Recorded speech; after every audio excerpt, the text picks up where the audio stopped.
चलो यार क्वेश्चन में डेटा डेटा बोलना।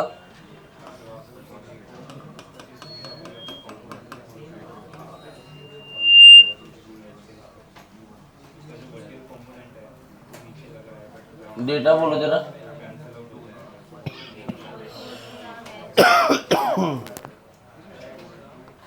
ये 4 kg का है, 10 मीटर हाइट से 1 kg को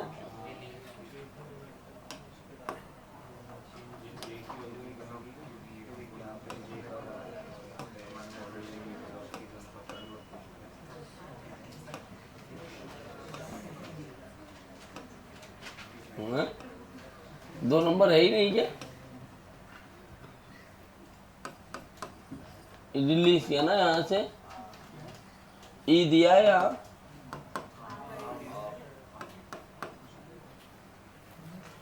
बहुत प्यारा सवाल है, कॉन्सेप्चुअल क्लैरिटी के लिए भी और कैलकुलेशन वाइज भी। क्या होगा, मैं इसके 2-3 कंडीशंस बनाता हूँ। एक पढ़ते हैं हम लोग जस्ट बिफोर स्ट्राइकिंग। अगर मैं स्ट्राइक होने के ठीक पहले की कंडीशन यहाँ बनाऊँ तो ये 37 डिग्री है, ये 4 kg है, ये यहाँ आएगा और जस्ट बिफोर स्ट्राइक होने के ऐसे नीचे आ रहा होगा। इसकी वेलोसिटी होगी √2gh। करेक्ट? मतलब कितनी वेलोसिटी होगी? 10√2। अरे यार डेटा वाइज बहुत टफ हो जाएगा।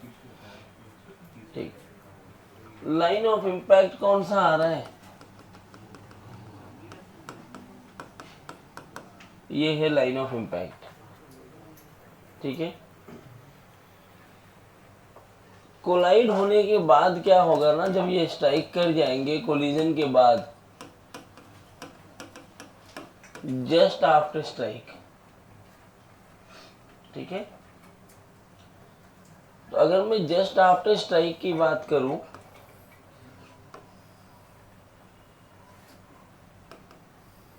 तो पहले मैं इसके लिए बनाता हूँ। ये जो हमारा वेज दिख रहा है 4 kg वाला, इसके ऊपर नॉर्मल किधर लग रहा होगा? इस डायरेक्शन में ऐसे लग रहा होगा नॉर्मल। और ये नॉर्मल इम्पल्सिव होगा कि नॉन इम्पल्सिव? ये इम्पल्सिव नॉर्मल हुआ। और ये मूव किधर कर सकता है? इधर इस डायरेक्शन में मूव कर सकता है, या मतलब हॉरिजॉन्टल मूव कर सकता है। ये इम्पल्स का ये वाला एंगल 37 डिग्री दिया है, तो ये इधर लेके जाऊं अगर मैं, तो ये 37, तो ये कितना? ये भी 37 ना, तो ये कितना? तो क्या ये बन गया n cos 53? क्या नीचे एक कंपोनेंट आया n sin 53? n sin 53 impulsive force है, नॉन इम्पल्सिव है? इम्पल्सिव है। इस n और क्या कौन कौन से फोर्सेस लग रहे होंगे वेज पर? एक तो 4 kg ब्लॉक का mg नीचे लग रहा होगा, और दूसरा नॉर्मल सरफेस ऊपर दे रहा होगा, और एक नीचे लग रहा है n sin 53 impulsive. Balance out हो रहे हैं क्या फोर्सेस? मैं इसकी बैलेंसिंग कैसे लिखूंगा? क्या ऐसे लिखूंगा, मान लो सरफेस n डैश दे रहा है। समझना ध्यान से सवाल, मैं कैलकुलेशन में बाद में फोकस कर रहा हूँ, पहले मैं सवाल पे। क्या मुझे ऐसे लिखना चाहिए इसको बैलेंसिंग के लिए?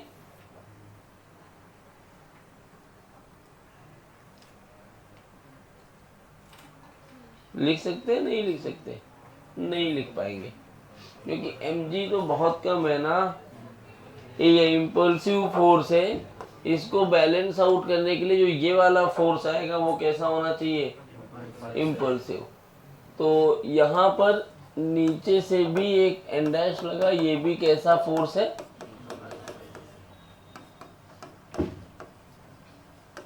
ड्यू टू ग्राउंड, बराबर ना। तो जब ये टकराया इस तरीके से, तो अब हुआ क्या पता है? टकराने के बाद ये तो मैंने नॉर्मल इस पे बना दिया। अगर मैं बॉल को देखूं, यहाँ मेरे पास ये बॉल, ये किसका, वेज के लिए है ना, जो 1 kg का बॉल है अपने पास, उसकी एफबीडी बनाई जाए तो वो भी तो यहाँ है ना, इसके ऊपर भी जो नॉर्मल इम्पल्सिव फोर्स लगेगा वो इधर लगेगा।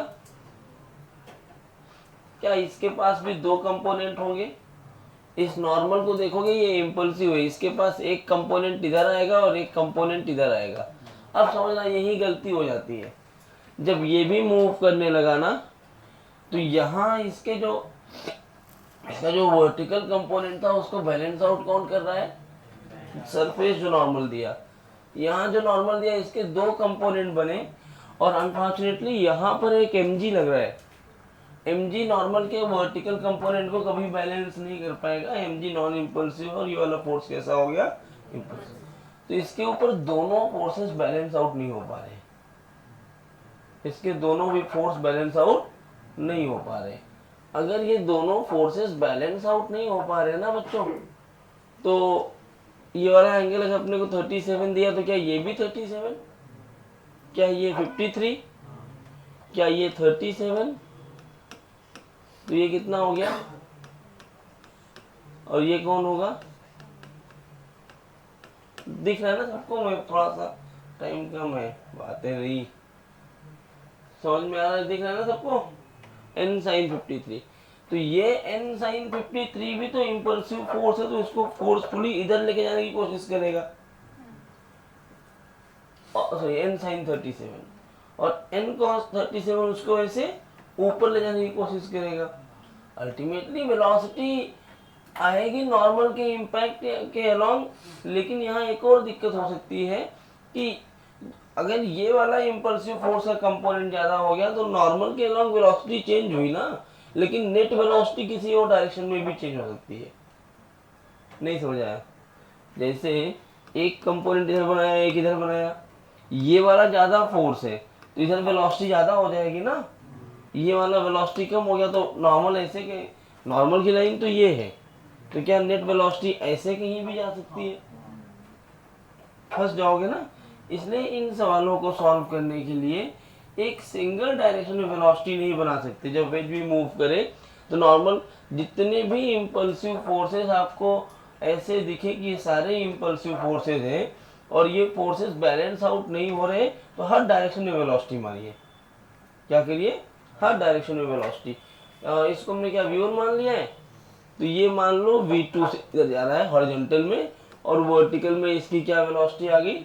v3। तो कितनी वेलोसिटी होगी? यहाँ क्या कंजर्वेशन ऑफ मोमेंटम लगाया जा सकता है? क्यों? इम्पल्सिव फोर्स है।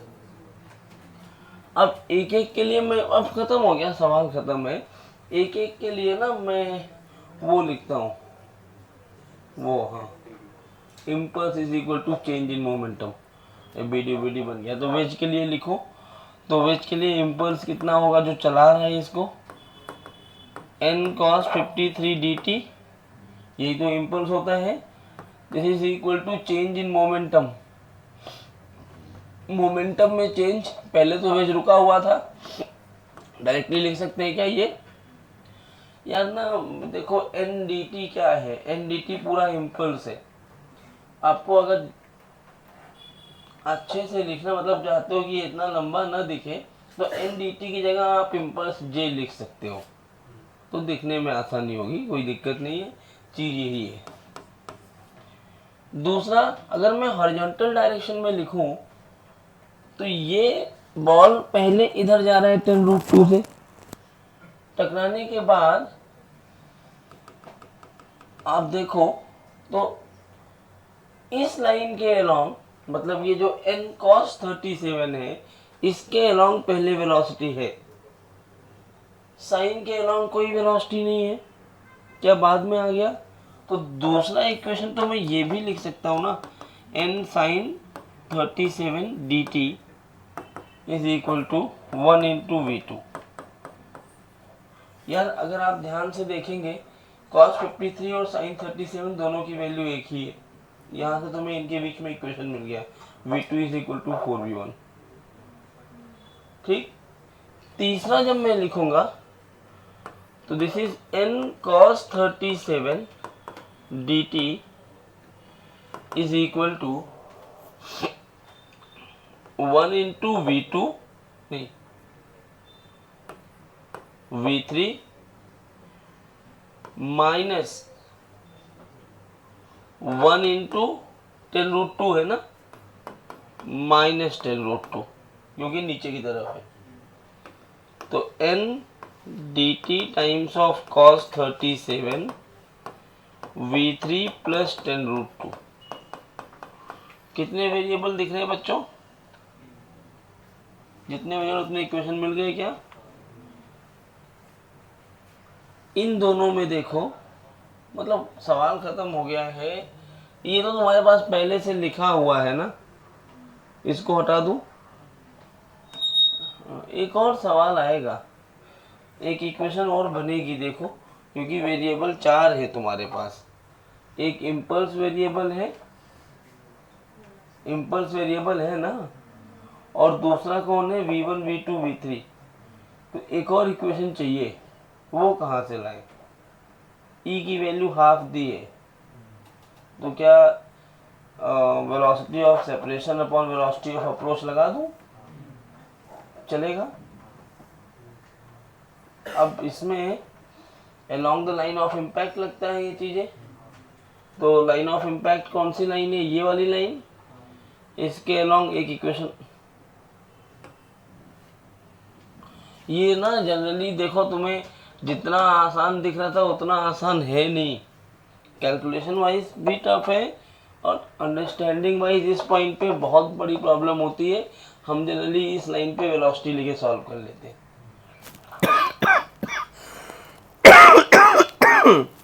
सॉरी, हमने ये पढ़ा है कि जो फोर्स चेंज होंगे वो अलोंग, मतलब इम्पैक्ट के जिधर पड़ रहा है इम्पल्स का, उधर वो मोमेंटम चेंज कर सकता है। तो इम्पैक्ट जहां जहां पर भी दिखेगा, जहां जहां पर भी इम्पल्सिव फोर्स आएंगे, क्या हर जगह मोमेंटम चेंज करना पड़ेगा? तो हर जगह चेंज आप नहीं करते, इसलिए आप एक वेलोसिटी लेके फंस जाते हैं।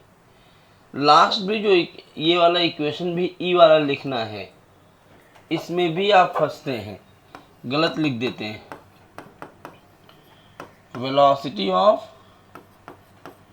Separation upon velocity of approach. तो E की वैल्यू तो हाफ दी हुई है, सेपरेशन की वेलोसिटी कितनी होगी? तो सेपरेशन और अप्रोच दोनों की वेलोसिटी हमें किस लाइन पर लेनी पड़ेगी? Line of impact. तो अगर मैं बॉल की वेलोसिटी देखूं लाइन ऑफ इम्पैक्ट पर, ये लाइन ऑफ इम्पैक्ट है, बॉल के पास ये वाली वेलोसिटी कितनी है? V2। ये वाला एंगल कितना दिया है? 37। तो ये भी 37। तो ये कितना? देखना, मेरे अगर कहीं गड़बड़ हो जाए तो बता देना। V2 cos 53। इसी बॉल के पास एक वेलोसिटी इधर भी है V3, ये कितना होगा? 37। तो क्या इधर आएगा V3 cos 37? सही है ना? ये क्या है? वेलोसिटी है बॉल की along the line of impact.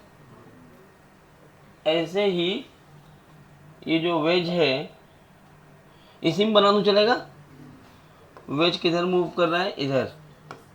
इसकी लाइन ऑफ इम्पैक्ट वेलोसिटी लिखा तो 37, 53, 37,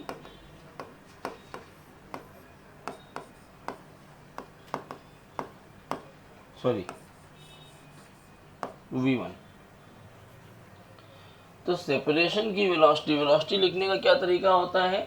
V2 minus V1 upon U1 minus U2, यही होता है ना। 2 किसको मान रहे हो? इसको 1, इसको 2 मान लो, किसी को भी मान सकते हो, कोई दिक्कत तो है नहीं।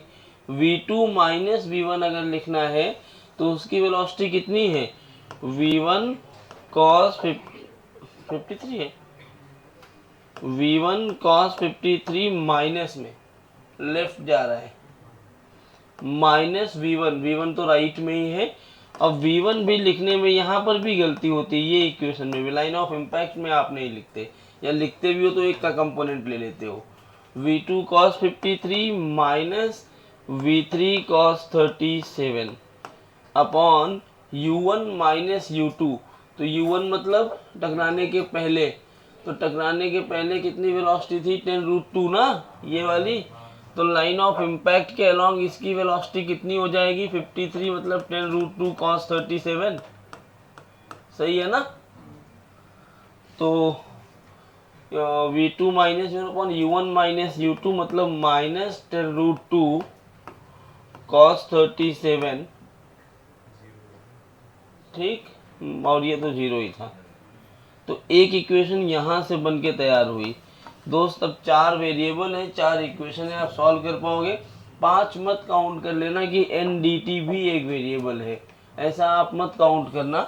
आप ऐसे लिखना कि इस पूरे इक्वेशन में एन डी टी का इंटीग्रल जो है it can be replaced by J. समझ में आया। तो अगर आपको चाहिए तो जो ये वाला इक्वेशन है इसको आप j cos 53 भी लिख सकते हैं, and this is j sin 37। और ये j cos 37, तो j लिख दिया, तो j एक वेरिएबल, v1 v2 v3 तीन वेरिएबल, 4 हो गए। सॉल्व कर लो। तो क्या गलती हुई थी, समझ में आया। अब इन सवालों के लिए तुम्हें क्लासरूम ही चाहिए, कोई ऑनलाइन नहीं पढ़ा रहा है तुम्हें। ये प्रॉब्लम क्या है पता है, यूट्यूब पे वीडियो देखने कौन जाता है। एक बहुत अच्छा बच्चा यूट्यूब पे वीडियो देखने नहीं जाएगा ना। जो यूट्यूब पे वीडियो देखने गए हैं उनमें आधे लोग तो ऐसे हैं जिनको क्लास में कॉन्सेप्ट हिला पड़ा है। उनको अगर वो बहुत टफ टफ पढ़ा देगा ना तो आधा तो ऐसे रोने लगेंगे, उसके व्यूज़ नहीं आएंगे, पैसा कैसे कमाएगा। तो ये सब जनरली क्लास में भी नहीं करवाते। ये सब एडवांस के भी अच्छे सवाल है, एडवांस से भी ऊपर है।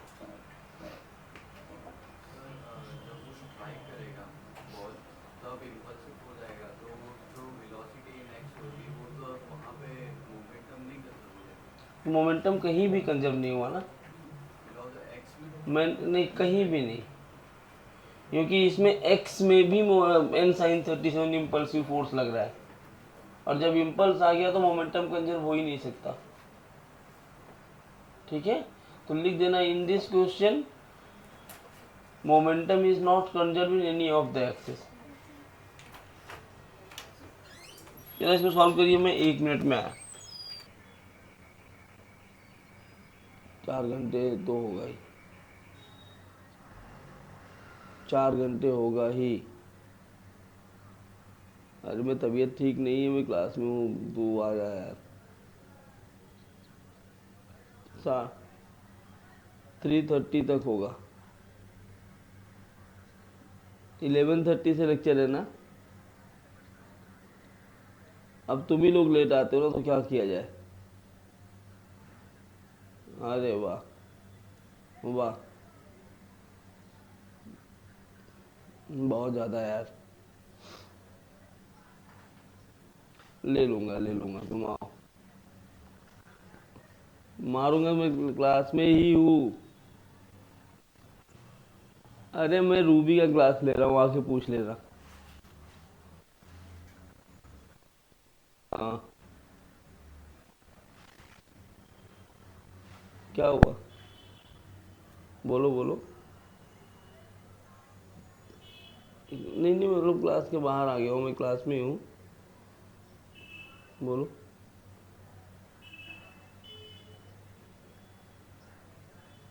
हाँ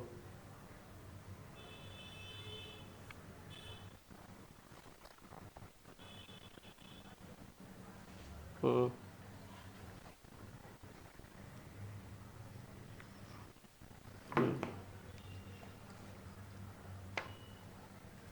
तो मैं तो बोला ना तुम लोगों को, प्रैक्टिस करने के लिए।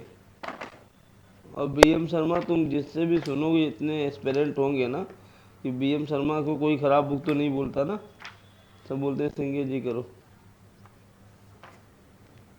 क्योंकि मुझे पता है ना कौन कौन से पैटर्न पे क्वेश्चन होते हैं। तो BM शर्मा कोई और उठाओगे ना उसमें भी तुम्हें यही लगेगा।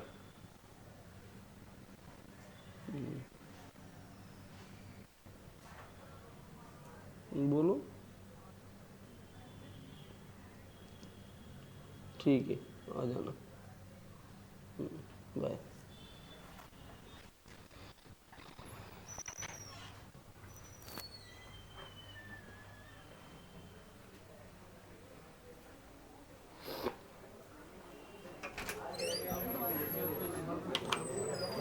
हाँ भाई, आ गया।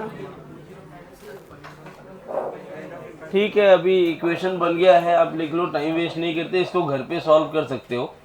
क्या अभी इक्वेशन ही सॉल्व करना है ना, कर लेना। सिंप्लिसिटी के लिए आपको अगर देखो जितने इक्वेशंस बने हैं, आप चाहते हो कि इक्वेशंस इजीली सॉल्व हो जाए, बहुत वेरिएबल ना दिखे, तो एन डी टी की जगह जे लिख दो, कोई फर्क नहीं पड़ेगा। हाँ तो cos 53 की वैल्यू लिख के बाद cos 53 और फिर जे। हाँ,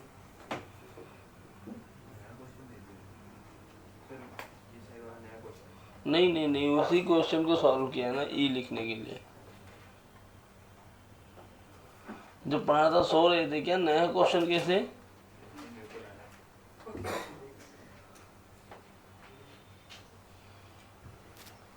नमस्ते। नमस्ते। ये गला क्यों काट रही है? मैं गाना बोला कल, इसलिए भगवान ने मुझे ऐसा श्राप दिया है। मैं देखो ना, मेरी हालत बहुत खराब है अभी। पार्टी अभी भी यही तो, ये पार्टी का ही है ना। अच्छी रही, बहुत अच्छी रही।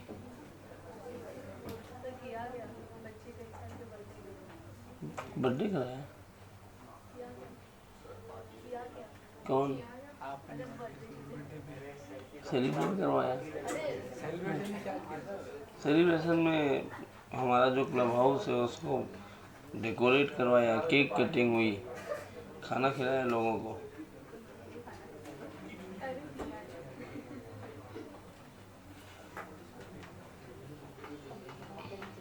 प्रीति गई थी कल, उसको बोला था मैं कैंसिल कर दूं, मैं सुबह नहीं आ पाऊँगी, मेरे यहाँ मेरे अच्छे वाले गेस्ट थे, कुछ 11:30 बजे के बाद ही आए। मैं 1 बजे तक तो फ्री ही नहीं हुआ, और बीमार इतना था ना, इतना तेज सर दुख रहा था ना, मैं तैयार भी नहीं हुआ था। सब तैयार होके खड़े, मेरी फ़ोटो जो देख रहे हैं ना, सब चिल्ला रहे कि तुम्हें कपड़े नहीं रहते क्या तुम्हारे पास, तैयार ही नहीं हो सकते तुम कभी। जैसे दिख रहा हूँ, शायद इससे भी ख़राब हालत में कर रहा हूँगा। बहुत तेज़ सर दुख, मुझे फीवर था बहुत ज़्यादा। अरे नहीं, थोड़ा सा ट्रैक पे लाना है ना। अब तो मैं जब से यहाँ मास्टर क्लास में आया हूँ तो सब बीमार ही चल रहा हूँ, ऐसा लग रहा है। एक चेंज की ज़रूरत है अभी। जाता हूँ कहीं घूम के आता हूँ 2-3 महीने, तब फिर ठीक हो जाऊँगा। सही है ना? तू भी बच जाएगी उतने दिन तक। तो बुरा नहीं लगा ना? डाटा बुरा नहीं लगा? लगना चाहिए, डांट क्यों रहा हूँ मैं। ऐसा सोचा करो। हाँ हाँ, होना चाहिए, अच्छी बात है, छोड़ दो, टॉपिक ख़त्म, चैप्टर द एंड, बात नहीं करेंगे हम। अरे सॉल्व कर लिए, हेडिंग बनाइए, हेड ऑन कोलिजन, नहीं कोलिजन।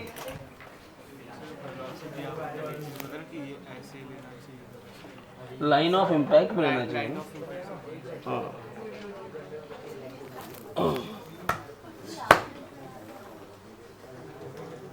तू क्यों डर रही है?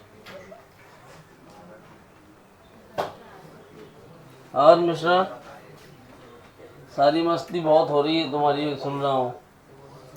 अभी तुमने कल गाली दी थी ना, आते आते गाली दी थी, मैं तुम्हें भी बताता हूँ उसका खामियाजा क्या होता है।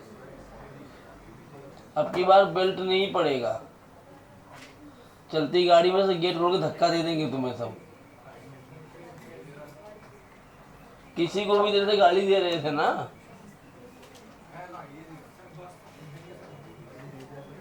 चले आगे,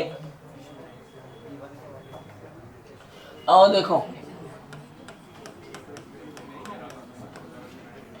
कोलिजन एक्चुअली इम्पल्स बिना कोलिजन के अधूरा है।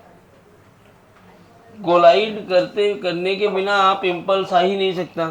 तो जो आप पढ़ रहे थे वो कोलिजन ही पढ़ रहे थे, लेकिन अब उसको सिस्टमेटिक तरीके से पढ़ना है। तो कोलिजन क्या है ध्यान से देखो। तो कोलिजन में ये समझो टक्कर होने को कोलिजन बोलते हैं ना। कितने टाइप का कोलिजन होता है? टक्कर कैसे कैसे हो सकती है? हेड ऑन, एक मतलब आमने से ये एक ऊपर जा रहा है और तरफ से ऑब्लिक। एक हेड ऑन कोलिजन हो सकता है और एक ऑब्लिक हो सकता है। और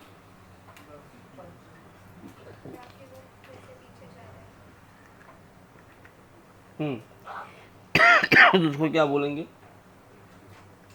देखो देखो देखो, ये जो सवाल किए ना, ये एक्चुअली ऑब्लिक कोलिजन का ही सवाल मान सकते हो इसको। और मैं अच्छे सवाल और कराता हूँ।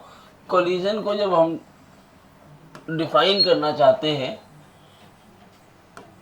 तो इसको कई तरीके से डिफाइन करते हैं। पहले जो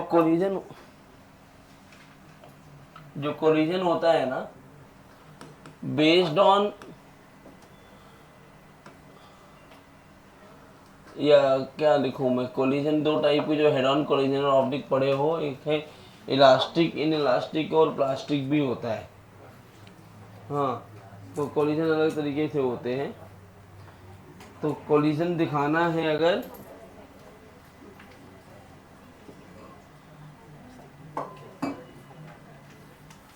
ऐसे लिखो,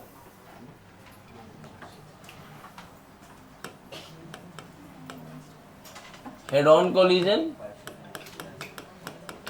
हाँ हाँ वही, और दूसरा हो गया ऑब्लिक कोलिजन। हेड ऑन और ऑब्लिक कोलिजन जो है ना, ये लाइन ऑफ इम्पैक्ट और लाइन ऑफ मोशन से चलते हैं। मान लो एक पार्टिकल यहाँ है जिसका मास है m1, एक पार्टिकल यहाँ है जिसका मास है m2, ये भी इस लाइन पे चल रहा है u1 से, ये भी इस लाइन पे चल रहा है u2 से। अगर दोनों u1 और u2 से चल रहे हैं तो इनका लाइन ऑफ मोशन कौन सा हुआ? क्या ये वाली लाइन हुई? इमेजिन करो टक्कर करेंगे तो नॉर्मल भी तो इसी लाइन पे आएगा। तो इसमें क्या हुआ, हेड ऑन कॉलिजन में जो लाइन ऑफ मोशन है आपका और जो लाइन ऑफ इम्पैक्ट है, क्या दोनों सेम हो गए क्या? तो जब हेड ऑन कॉलिजन तब बोलोगे जब लाइन ऑफ मोशन और लाइन ऑफ इम्पैक्ट दोनों कैसे हो जाएं? दूसरे केस में एक यहाँ पर है और ये ऐसे चल रहा है, मान लो m1 है u1 से, ऐसे। दूसरा यहाँ है और ये ऐसे चल रहा है u2 से।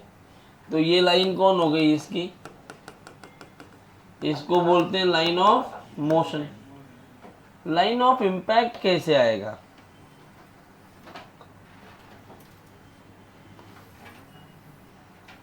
ऐसे,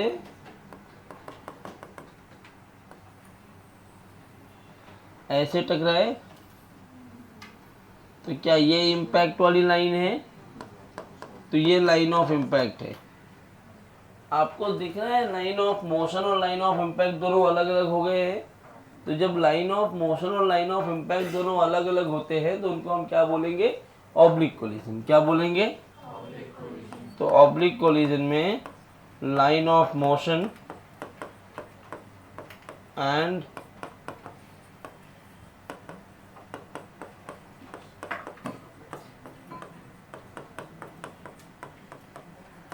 line of impact are different. अब ये तो हुआ लाइन ऑफ मोशन और लाइन ऑफ इम्पैक्ट के हिसाब से हेड ऑन और ऑब्लिक कोलिजन किसको बोलेंगे। इनके तीन पार्ट और होते हैं। आया आया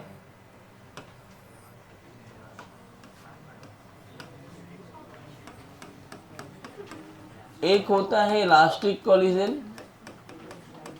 समझना ध्यान से, इलास्टिक कोलिजन दोनों हो सकते हैं, हेड ऑन भी हो सकता है और ऑब्लिक भी। इन दोनों का पूरा जो बाइफर्केशन है वही पूरा अलग अलग है। लोग क्या करते हैं, ऐसा बोलते हैं हेड ऑन ऑब्लिक होगा, ऐसा नहीं है। हेड ऑन इलास्टिक भी हो सकता है, हेड ऑन इलास्टिक होगा ऐसा जरूरी नहीं है, सब हो सकते हैं। इलास्टिक कॉलिजन में क्या होता है, ई की वैल्यू 1 होती है। अब याद करो कोएफिशिएंट ऑफ डेस्टिट्यूशन के टाइम पे मैंने आपको बताया था ई 1 तब आएगा जब रिफॉर्मेशन और डिफॉर्मेशन दोनों का इम्पल्स एक ही हो जाए। इसका मतलब बॉडी कंप्लीटली रीगेन कर लेती है अपने ओरिजिनल साइज को। तो ये वही है कि बॉडी रीगेन्स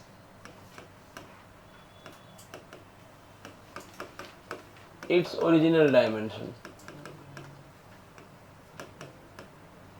आफ्टर कोलिजन। ठीक है।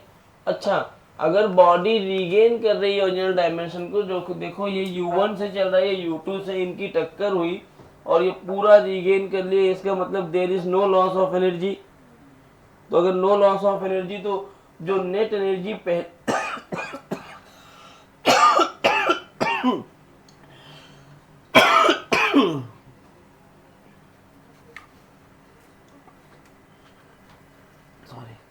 तो जो एनर्जी पहले इनके पास थी, क्या अभी भी इनके पास रहेगी वो एनर्जी? अगर वो एनर्जी अभी भी रहेगी तो पहले इनके पास काइनेटिक एनर्जी है, क्या अभी भी काइनेटिक एनर्जी है? दोनों ही केस में काइनेटिक एनर्जी है। तो यहाँ आप बोल सकते हो के ई ऑफ सिस्टम इज कंजर्व्ड। मैं जो बातें बोल रहा हूँ बहुत ध्यान से समझना, क्यों मैं बोल रहा हूँ इसके पीछे भी रीजन है। मैंने लिखा है के ई of the system is conserved. कई बार बच्चे आते हैं बोलते सर आपने गलत पढ़ा दिया, क्योंकि क्वेश्चन में पूछा हुआ है loss in kinetic energy of m1। भाई मैंने सिस्टम माना है, पूरे सिस्टम की एनर्जी कंजर्व्ड होगी, लेकिन हो सकता है पहले u1 की वैल्यू ज़्यादा हो तो बाद में v1। तो अगर पहले u1 ज़्यादा है तो बाद में v1 कम हो जाएगा ना। इसका मतलब क्या है, एक पार्टिकल की एनर्जी लॉस हुई, वो एनर्जी दूसरे को मिल गई, लेकिन सिस्टम का जो है वो पहले जितना था अभी भी उतना रहा। तो किसी एक पार्टिकल से एनर्जी लॉस हो सकती है, दूसरे को गेन मिल सकता है। ठीक है। ये दूसरा होता है इन इलास्टिक कोलिजन। कौन सा कोलिजन? ये एक हो गया, ये दूसरा है। इन इलास्टिक कोलिजन में क्या होता है,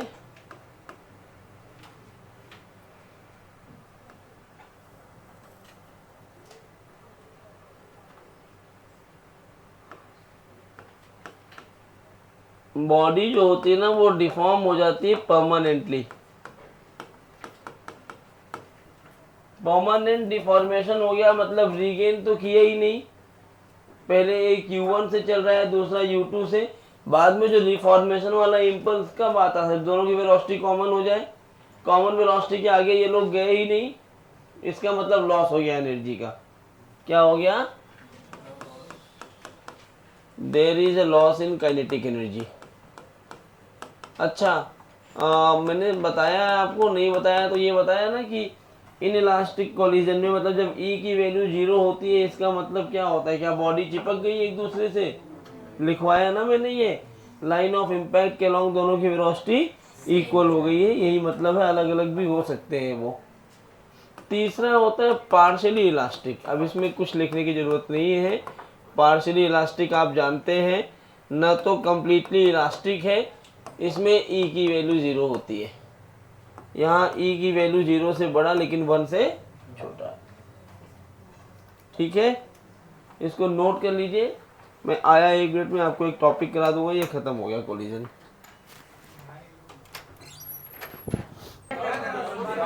अब जो नहीं लिखा है मत लिखे, जरूरत भी नहीं है। क्या अरे फालतू चीज क्यों लिखोगे मिस्टर आदित्य चौधरी, क्या जरूरत है इन सब चीजों की? मिल जाएगी, ले लेना, बहन से लिख लेना। अब क्या करोगे तुम्हारे? हाँ तो तुम्हें क्यों दे, क्यों दे? क्लास में तू भी बैठा है बकवास कर रहा है तो क्यों दे वो? भाई क्या लिख रहे हो, आधे घंटे से लिखे ही जा रहे हो। सारी दुनिया लिख चुकी है, तुम लिख रहे हो अभी। हाँ चौधरी भाई, अरे जोशी तो ये अच्छा बच्चा है यार, ये आगे बैठा है। तबीयत ठीक है ना? इसको संभाल के रखो तुम लोग। तबीयत खराब ना हो।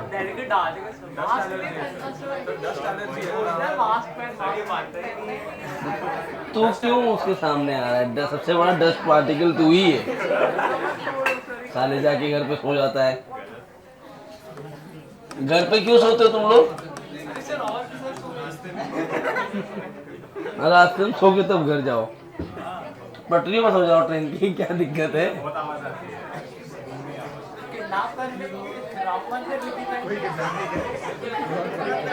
तुम्हें किडनैप करके ले जाएंगे तो आने के टाइम 5,000 दे के विदाई देंगे। लो और चले जाओ।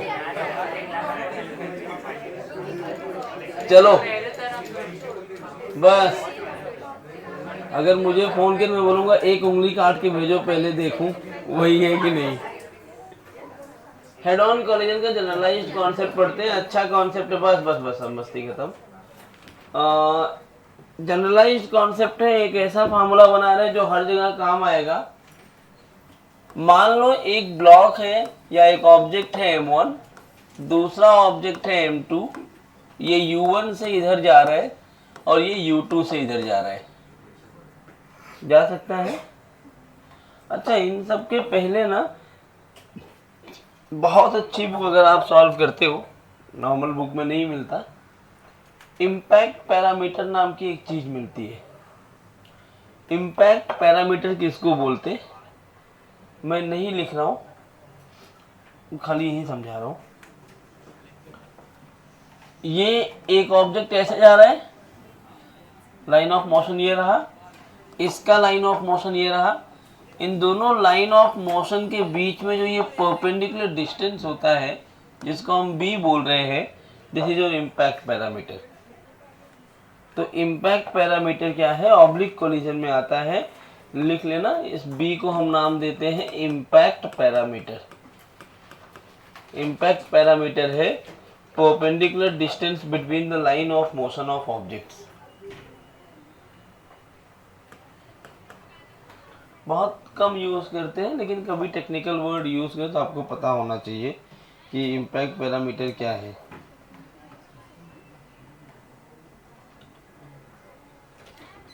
ए चिल्लाओ मत बच्चों।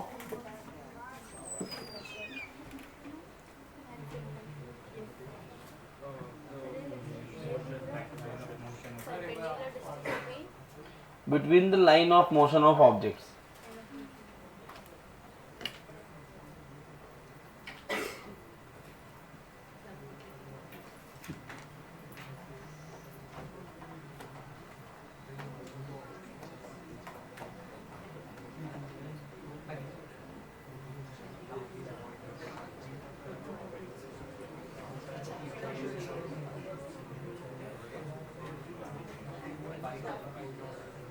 लिख लिया? इम्पैक्ट पैरामीटर सबने लिख लिया? इम्पैक्ट पैरामीटर की वैल्यू क्या होनी चाहिए? इम्पैक्ट पैरामीटर, इसका जो रेडियस है एक स्फीयर का, उससे ज़्यादा होना चाहिए अगर कौन सा कोलिजन हो रहा है? ऑब्लिक। और दोनों के रेडियस से कम होना चाहिए, तब भी, नहीं तो फिर कोलाइड ही नहीं करेंगे, दोनों का रेडियस अलग अलग हो जाएगा। तो इम्पैक्ट पैरामीटर ये है, दोनों के लाइन ऑफ मोशन के बीच का डिस्टेंस उनके रेडियस से ज़्यादा होना चाहिए। और for oblique collision, head on collision के लिए इम्पैक्ट पैरामीटर कितना हो जाएगा? 0। क्यों? दोनों का लाइन ऑफ मोशन तो सेम हो गया ना। 1 मिनट में।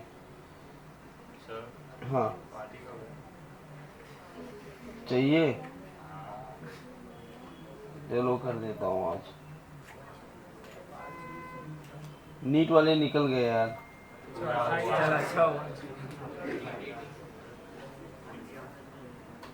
ये नहीं खाता ना, इसलिए पार्टी नहीं। इसके सम से छोटा होना चाहिए, वरना टच नहीं होंगे। कौन? क्या बोले? इसको क्या बताओ ना। वो इम्पैक्ट पैरामीटर दोनों के रेडियस के सम से छोटा होना चाहिए। हाँ। हाँ, ऐसा हुआ तो मतलब टच नहीं होगा। इम्पैक्ट पैरामीटर जो है ना, वो 0 से बड़ा होना चाहिए। रेडियस ऑफ दोनों ऑब्जेक्ट जो है, मान लो इसका R1 है, ये R2 तो R1 प्लस R2 से कम होना चाहिए। 0 हो गया तो हेड ऑन कोलिजन हो जाएगा।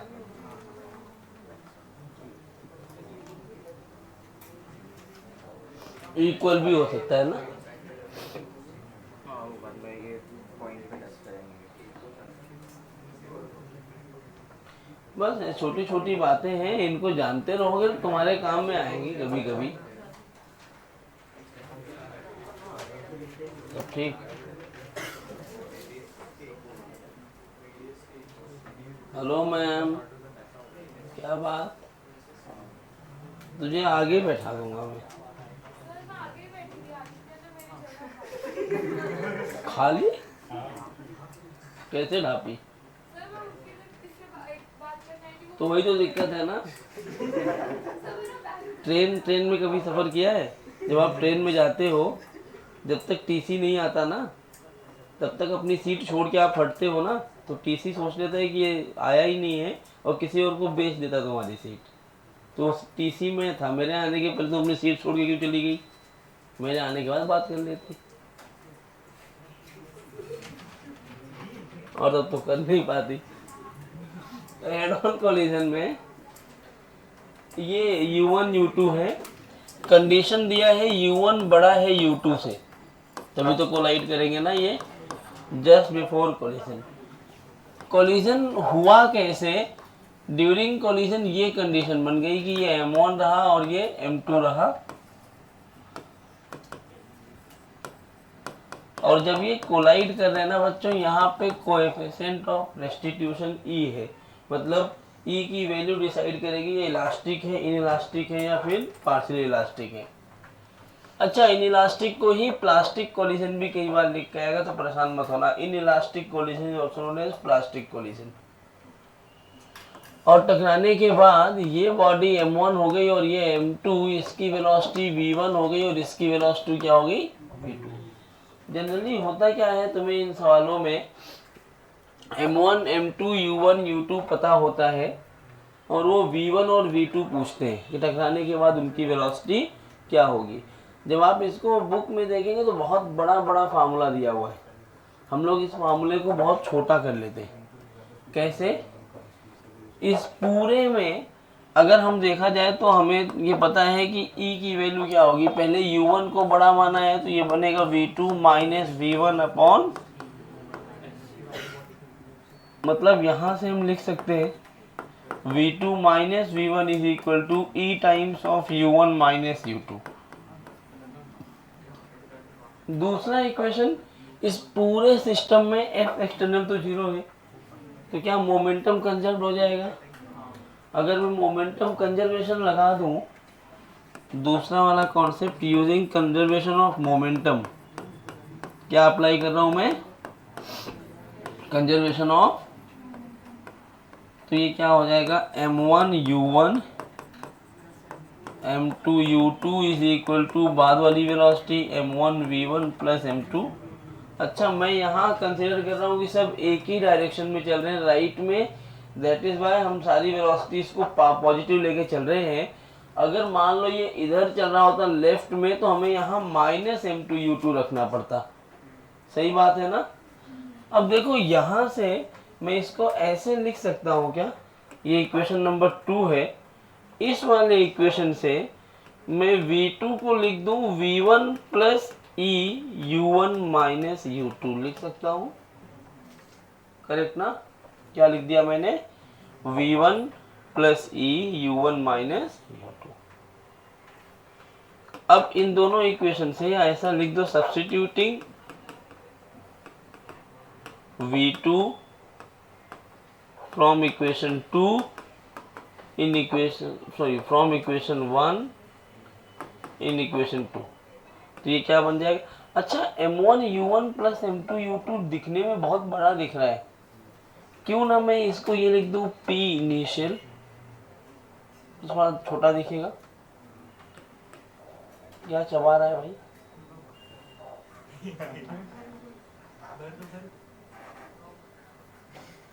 अभी लेक्चर के बाद पी नीच नहीं बोलूंगा, पी नीच देख लो तुम्हारे दोस्त कितने अच्छे हैं, सब भूल जाओगे तो भी मार दो। M2 V2 की जगह V1 plus E U1 minus U2, सही है ना। मैंने क्या किया, कुछ तो नहीं किया, खाली वैल्यू डाल दी ना। P इनिशियल ये बन जाएगा M1 V1 plus M2 V1 plus M2 E U1 minus U2, correct. इस पूरे को मैं इधर लाऊं तो क्या ऐसा नहीं लिख सकता मैं, P initial minus M2 E U1 minus U2 upon M1 plus M2 is equal to V1। बताइए, ये फार्मूला आप याद रखेंगे तो आप कभी भी हेड ऑन कोलिजन की वेलोसिटी निकाल सकते हैं बिना किसी डेरिवेशन के, समझा। मैं याद करने का तरीका भी आपको बताता हूं। अगर मैं दूसरा फार्मूला लिखना चाहूं,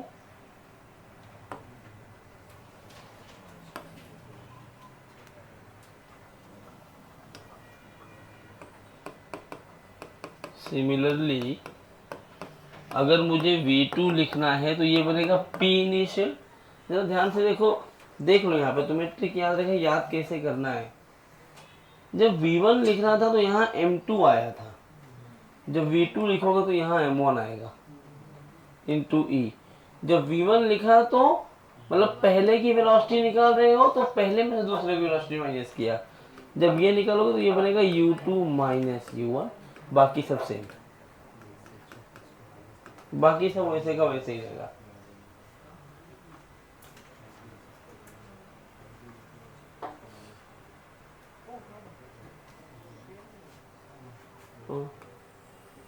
क्या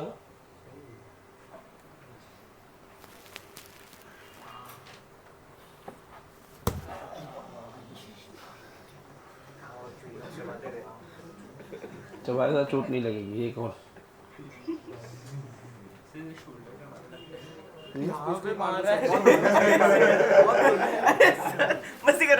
सीधा बैठ, सीधा बैठना, डिस्कस कर सीधा बैठना। मैं कहाँ बोल रहा हूँ, आप मारोगे नहीं मारूंगा, नहीं, आप मारोगे नहीं, प्रॉमिस तोड़ते नहीं। चलो नहीं, भरोसा ही नहीं आप आप मारो इसके लिए और आपको मारना ही पड़ेगा। तो मैं मारूं, मैं बचाऊंगा। जल्दी लिख लिख लिख, जल्दी लिख। एक 2 kg का ब्लॉक है, एक 4 kg का ब्लॉक है, ये 2 मीटर पर सेकेंड से जा रहा है, ये 4 मीटर पर सेकेंड से जा रहा है। E की वैल्यू हाफ दी है, टकराएंगे, टकराने के बाद दोनों की क्या वेलोसिटी होगी।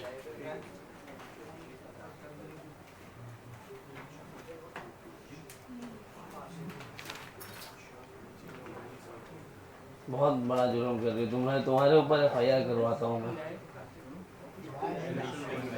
पापा को बुलाता हूँ, पापा वकील हैं, केस लड़ेंगे। चौधरी तुम्हारी तरफ से लड़वाऊंगा मैं केस, प्रधान मत हो।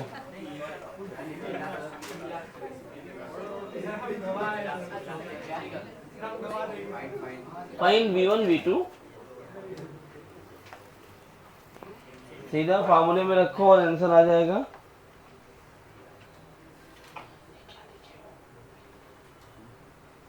अच्छा,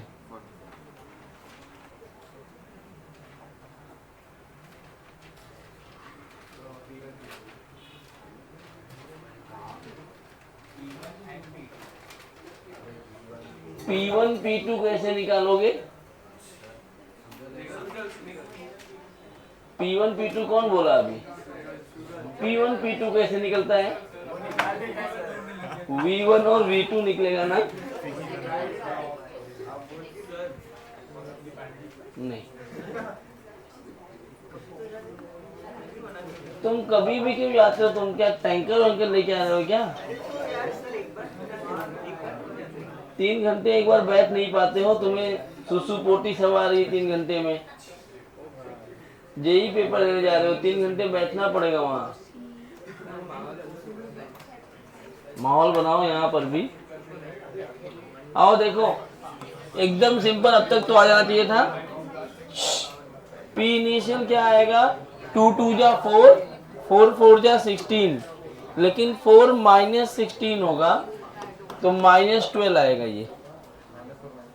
पी इनिशियल कितना आ गया -12। V1 is equal to P initial minus M2, इसको मैं 1 इसको 2 मान रहा हूँ, minus M2E U1 minus U2 upon M1 plus M2। तो आ गया V1 -12 2 6 2 12 बाई 6 -4 मीटर पर सेकेंड। ओहो हो, टकराने के बाद ये पीछे आ जाएगा 4 मीटर पर सेकेंड से, माइनस मतलब वो लेफ्ट में जाएगा। और ऐसे V2 निकाला तो P इनिशियल तो यही रहेगा minus M1 into E U2 minus U1 -4 -2 upon 2 + 4, तो V2 आ गया -12, ये कैंसिल, -6 मतलब +6/6। टकराने के बाद 4 kg का ब्लॉक 1 मीटर पर सेकेंड से लेफ्ट में जाएगा, 2 kg का ब्लॉक 4 मीटर पर सेकेंड से लेफ्ट में जाएगा। इस टफ था क्या, डायरेक्ट फार्मूला बेस्ड सवाल है। आइए कुछ सही सही चीज़ कराते हैं। मान लो आदित्य जो है चौधरी, वो पागल हो गया है, उसको सब बहुत सता रहे हैं घर वाले, अब ये पढ़ने नहीं देती उसको, कितनी गलत बात है। वो एक दिन गुस्से में निकला, एक ट्रक खड़ा है, दौड़ते हुए गया, ट्रक को एक टक्कर मार दिया। ट्रक से टक्कर लगने के बाद अब वो क्या होगा, क्या ट्रक दौड़ने लगेगी, ट्रक एकदम पिचक जाएगी या ये पिचक जाएगा वो। उसके बाद अगले दिन ट्रक वाले ने बदला लिया, ये खड़ा था, वो दौड़ता हुआ आया और ऐसे धक्का मार के चला गया। कौन पिचकेगा? चौधरी अभी भी नहीं पिचकेगा, अभी ट्रक जाएगी। तो ये सब जो चीजें हैं, इन पे ये सब जो चीजें तुम देख रहे हो, इन पर ये खाली मजाक के लिए है। इलास्टिक कोलिजन में इनके ऊपर केस बेस्ड स्टडी करने से आपका सवाल आसान होता है। जैसे मैं यहाँ कुछ सवाल बोल रहा हूँ, फॉर इलास्टिक कोलिजन, अगर मैं इलास्टिक कोलिजन की बात करता हूँ, देखो ध्यान से, कंडीशन बना रहा हूँ। अगर मैंने ये बोल दिया कि M1 और M2 दोनों बराबर है, लेट से दोनों की वैल्यू M है, हाँ,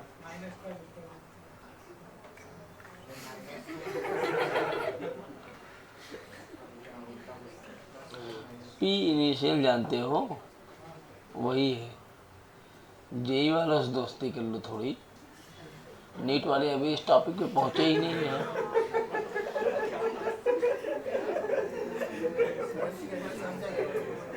तुम लोग समझ रहे हो ना?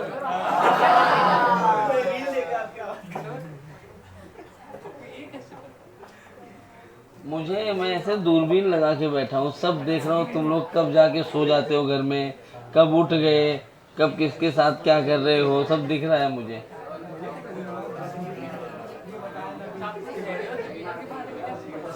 हाँ,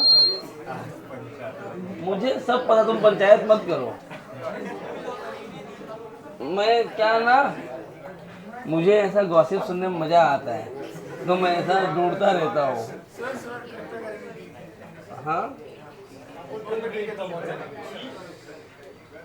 ट्रिप पे अगर ऐसे रहा तो नहीं होगा। कौन अनुष्का, मैं जानता ही नहीं हूँ। बानू से जबरदस्ती बोल देते हैं, मैं क्या करूँ। देखो कल उनके सामने बोला कौन अनुष्का, अनुष्का के बारे में जानता तो मैं बोल देता भाई। अच्छे लोगों के बारे में याद करो जिनको तुम याद रखना चाहते हो। अब अनुष्का के जैसे बता रहे हो, अभी चौधरी को याद करूंगा मैं, जेई ने दोस्ती नहीं कर रहा है, जेई वालों से दोस्ती करेगा तो याद रख लूंगा। अरे यार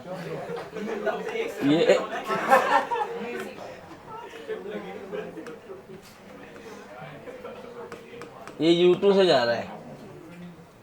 इलास्टिक कोलिजन है, मतलब ई की वैल्यू कितना है? These are the special cases, ये तुम्हें यहाँ भी काम आएंगे।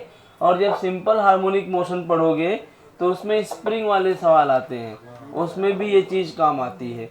और जेईई एडवांस 2-3 बार इस पर सवाल भी पूछा है, बिना कैलकुलेशन के आप आंसर दे सकते हो।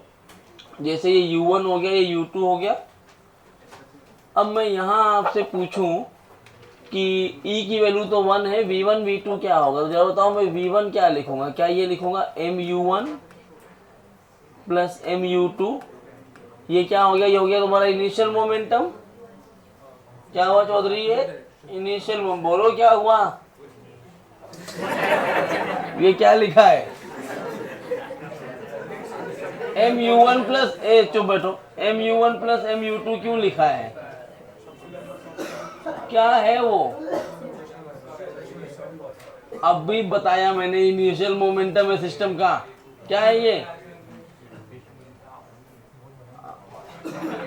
तो मेरी आवाज सुनेगा, इतनी आवाज क्यों सुन रहा है? कान बज रहे हैं। MU1 plus MU2 initial momentum है, minus M2 into e U1 minus U2 upon M1 plus M2। क्या मैं सही बोल दिया क्या? यही तो मैं बार बार क्यों बोल रहा हूँ पता है? फार्मूला आप भी बोलो, जितना आप बोल बोल के लिखोगे आपको ये फार्मूला याद होगा। तो यहाँ से देखो, क्या मैं ऐसा लिखूं MU1 plus MU2 minus MU1 plus MU2 upon 2M। MU1 मर गए, M मर गए, सही है ना? नहीं, ऐसे नहीं मारेंगे।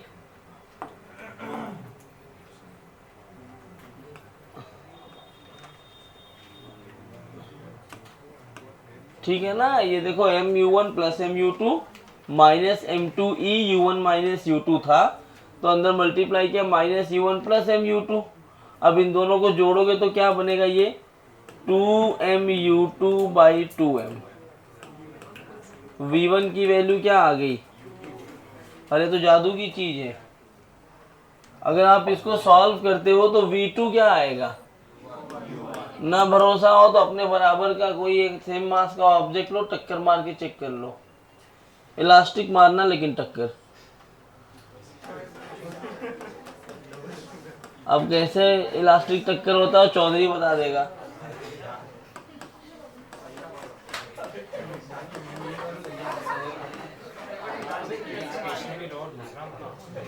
देखो अब MU2 कैंसिल हो जाएगा,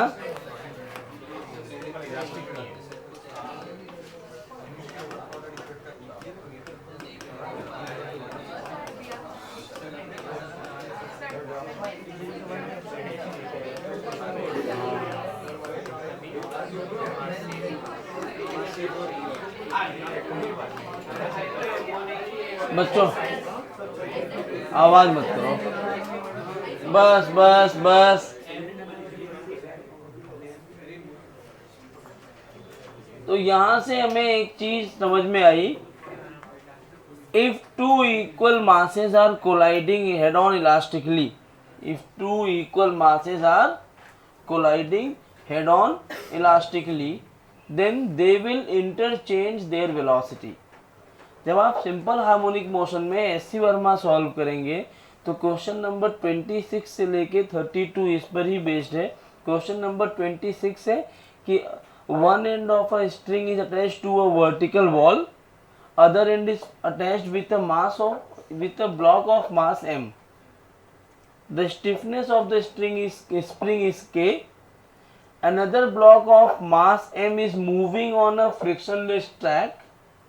It collides with the spring mass elastically and comes to rest. Yeah, it collides elastically. Find out the compression in the spring. अब क्या होगा? उसने क्या बोला? स्प्रिंग है, यहाँ एक एम मास रखा है, दूसरा एम मास चलता हुआ आया, इससे इलास्टिक कोलिजन कर रहा है, तो ये कितना कॉम्प्रेस होगा? तो भाई अगर ये इलास्टिक कोलिजन किया तो पहले जो स्प्रिंग से कनेक्टेड बॉल है उसका मास कितना है? 0।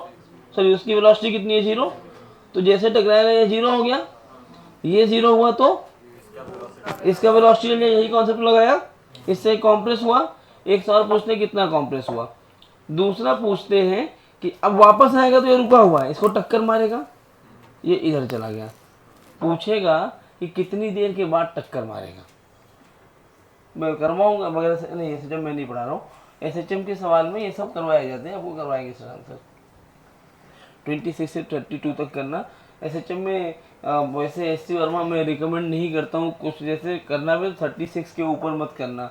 उसमें है ना वो झुमका है, उसका ईयररिंग, एक लड़की है उसका हवा चल रही है, झुमका ऐसे हिल रहा है, पूछते इसका टाइम पीरियड कितना है बताओ, और उसका कैलकुलेशन इतना गंदा कैलकुलेशन है ना, एक्चुअली है पेंडुलम, वो कुछ टफ नहीं है, लेकिन पॉइंट में उनसे इतना घिसवा रहे हैं ना कैलकुलेशन में, मर जाओगे भाई। झुमका ऐसे थोड़ी हिलेगा, 1 mm आगे पीछे होगा, तो 1 mm का कैलकुलेशन चेक कर लो, बहुत परेशान करते हैं। क्या हो गया, तुम झुमके के नाम पे ही हंस रहे हो? याद रख रहा है। तुम झुमका पहनने वाले हो तो घुंघरू भी पहन लेना, पिकनिक में लेके आना घुंघरू भाई, किसी के पास है, इसको पहनाएंगे, नाचेगा, अपना ओरिजिनल पैसा पकड़ेगा। अब मैं क्या किया, मैं तो ऐसे कुछ नहीं कर रहा हूँ, मैं तो खाली लिख लो इसको। तुम आज चुप हो, देखो ऐसे तुम लोग मजाक करता हूँ, बुरा मत मानना तुम लोग। अगर कहीं YouTube की रिकॉर्डिंग में ये भूल गया वो सारंग जो है इसको एडिट करने को, और घर वाले देख लिए, बोलेंगे अवनीश ये कब से हो गए तुम, मैं तब मेरे पास आएंगे, बोलूँगा नहीं वो ये सब मैं हम लोग कुछ बात कर रहे तो कह रहा है मुझे पहनना है झुमका। लिख चुके, लिख लो। इफ मतलब समझ तो गए हो, लेकिन जिनको लिखना है कि if two equal masses are colliding elastically they will interchange their velocity. If two equal masses are colliding elastically they will interchange their velocity. लिखा। दूसरा सवाल, अगर ऐसा कंडीशन बन जाए बच्चों कि if capital M is very much greater than small m and capital M is at rest, elastic collision का ही पार्ट चल रहा है, ये कैपिटल M है, वही जो ट्रक बताया वो वाला ट्रक रुका हुआ है, और ये आदित्य है। अरे भाई ठीक है, आज चौधरी का टाइम है तो आज उसको ही लेने दो। तो यू से चल रहा है, वो इलास्टिक कोलिजन हो रहा है, वो गया ट्रक को टक्कर मार दिया। टक्कर मारने के बाद क्या होगा, तो अगर मैं V1 पूछूं तो ये mu हो जाएगा, mu माइनस क्या होता है initial momentum minus m2 into e u1 minus u2 upon. एक बात बताओ बच्चों, m तो बहुत छोटा है ना, हाँ प्रोवाइडेड ये सिग्निफिकेंट u होना चाहिए, ऐसा नहीं कि चौधरी स्पीड ऑफ लाइट से चलने लगे तब तो चेंज आएगा, पॉसिबल नहीं है। वही तो कभी पूछा मैंने, स्पीड ऑफ लाइट से चलना, तो ये नेग्लिजिबल है, ठीक है, और ये भी नेग्लिजिबल है, स्मॉल m तो नेग्लिजिबल है ना, तो V1 क्या आया माइनस u। इसका मतलब चौधरी अगर 5 मीटर पर सेकेंड से गया है टक्कर मारने ट्रक को, टक्कर मार के 5 से ही पीछे लौट आएगा चुपचाप, ठीक है। हाँ हाँ, लेकिन इलास्टिक कोलिजन हो रहा होगा। नहीं, रियलिस्टिक सिनेरियो में बात करेंगे ना, कोई भी यू तुम 100 मीटर पर सेकंड की स्पीड से नहीं जा सकते ना, और मास में भी बहुत बड़ा फर्क है। तो mu आवाज नहीं, minus m into 1 0 minus u upon m plus m। बेटा ये पूरा तुम्हारा v2 0 ही हो जाएगा, क्योंकि ऊपर का पूरा पार्ट देख लो तो mu प्लस mu बनेगा, लेकिन mu तो नेग्लिजिबल है ना। इसका मतलब अगर चौधरी गया, टक्कर मारा ट्रक को कुछ असर नहीं पड़ा, और ये जितनी स्पीड से टक्कर मारा था चुपचाप वापस चला आया। ठीक है, इसके बाद एक केस और पढ़ लेते हैं जिसमें अब ट्रक बदला ले रही है।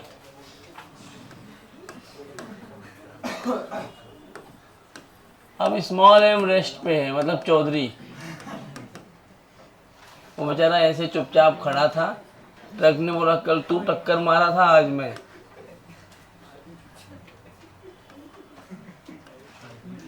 आज यू से, तो यहाँ पे V1, ये 1 ले रहा हूँ, ये 2, हाँ। तो V1 क्या लिखेंगे, V1 आएगा P initial minus small m into 1 U minus 0 upon small m plus capital M।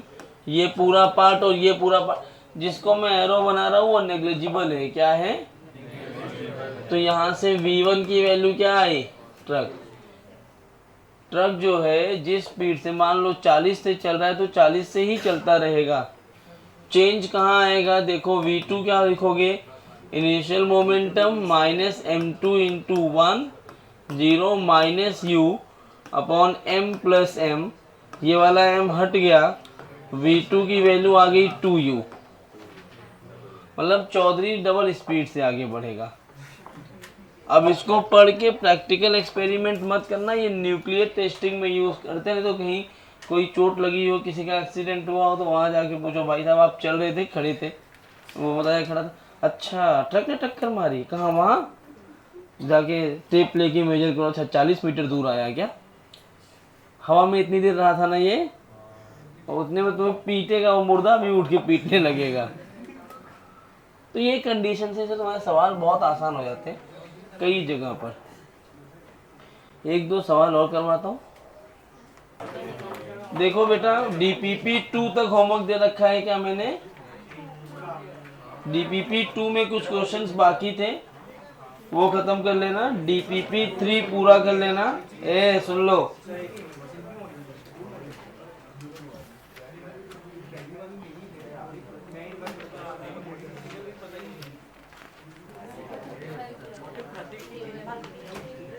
Exercise में 1 to 65 आप पूरा कर सकते हैं, जितना आपको कराया है वो छोड़कर। अगले नेक्स्ट लेक्चर का होमवर्क है ये। नेक्स्ट लेक्चर थर्सडे होगा मेरा। तो हाँ, मैं बता रहा हूँ, अभी 6-7 दिन का टाइम है, 100 क्वेश्चन के आसपास भी नहीं है होमवर्क, 50 है। ये कर लेना, इसके बाद जो आप करोगे ऐड ऑन होगा वो। तूने कर लिया ये, हाँ तब ठीक।